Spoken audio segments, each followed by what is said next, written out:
on va défaire le paradigme de dire quand j'ai de l'immobilier, il faut absolument que j'ai des compagnies.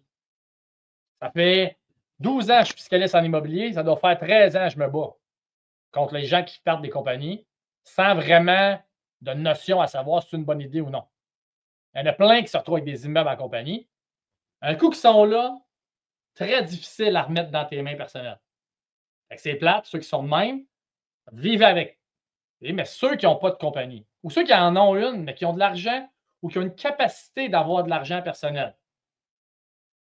Un ingénieur qui est payé, qui fait 700 000 $ par année. J'invente de quoi?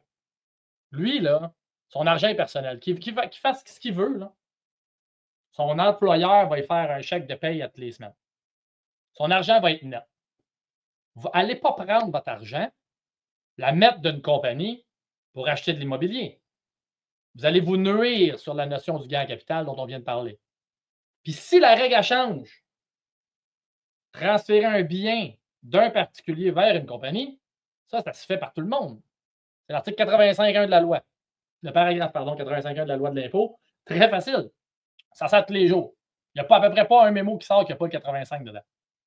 Donc, moi, être quelqu'un qui investit en immobilier, je me poserai la question. Mon argent vient de où?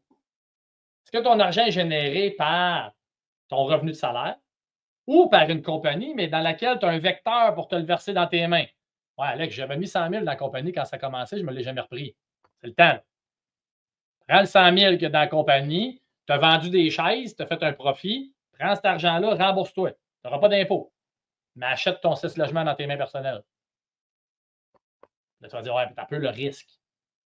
Ça, c'est un autre sujet. Ça, c'est avocat, moi, je parle fiscal. Si on se dit, je veux me protéger, faites-en des compagnies. Mais le fiscaliste va vous dire, tu es en train de te nuire. Et fait que ça l'a changé. Ben est-ce que ça l'a changé rock solid? On ne le sait pas. Mais moi, j'applique cette règle-là actuellement. Si quelqu'un vient me voir après-midi et me demande où est-ce que j'achète mon prochain 6 logements, 2 policiers ensemble, je vais dire dans tes mains personnelles.